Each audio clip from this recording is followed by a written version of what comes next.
All right, let's just dive right in. Today, we're going to break down one of the most talked about, most controversial books out there, Robert Greene's The 48 Laws of Power.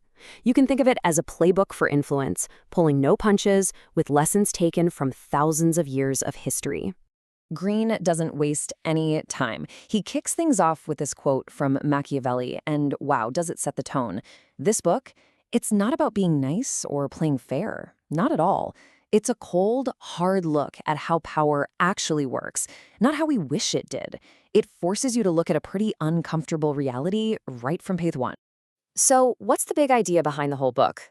Well, Greene's argument is that our world today, it operates just like a treacherous old-school royal court.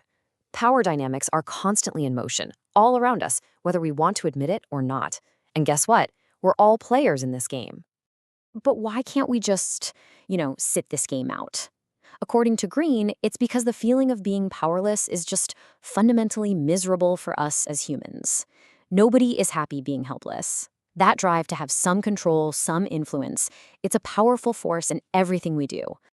Okay, and this is where it gets really interesting. Look at this paradox. On the surface, we all talk about fairness, democracy, being humble. But Greene says that underneath that civilized surface, there's a whole different game being played, a constant battle of cunning, strategy, and subtle moves. It's a conflict we all have to navigate. So, if the world is this giant chessboard of hidden strategies, how do you even begin to play?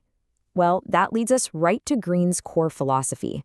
You have to become a master of strategy, a world where the only thing that really matters is effectiveness. Now, this is a really crucial point you have to get.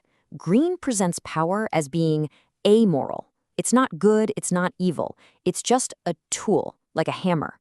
In this game, you're not judged on whether you're right or wrong, but on whether you succeed or fail. The results are all that count. And to be a master of this game, there's one skill that stands above all others. You have to master your emotions. An emotional reaction is the single biggest barrier to power. Anger, it just fogs up your thinking. Love and affection, they can completely blind you to someone's real motives. The point isn't to be a robot. It's to be smart with your feelings and never let them ruin your strategy. Let's get into the laws themselves. We're going to start with a whole set of them that are all about mastering your public image. A massive part of the power game is about controlling how other people see you, and that starts with the people above you. And the very first law, well, it lays the groundwork for everything else, especially how you manage your relationship with anyone who has authority over you. Here it is. Never outshine the master. The logic is so simple, but so many people get it wrong. You have to make the people above you feel secure and superior. If you show off all your talents and try too hard to impress them, you're not going to look good, you're going to look like a threat. And that is the last thing you want. All right, let's jump to another law of perception that kind of turns common sense upside down. This one is about making the spotlight your greatest asset. We're talking about law number 6. The law is simple. Court attention at all cost. And you might be thinking, really? At any cost? But the reasoning is this. In the game of power, being ignored is like death. It is way better to be attacked or talked about badly than to be completely overlooked. Any kind of attention, positive or negative, is a resource. You have to stand out. Okay, let's shift gears a bit. The next group of laws we're looking at aren't about brute force. They teach control through more subtle means, through cunning, restraint, and indirect moves.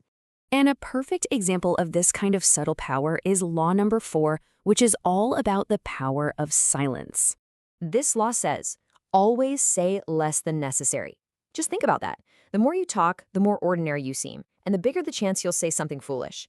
But when you stay quiet, it makes people uneasy. They rush to fill that silence, and they often reveal things they shouldn't.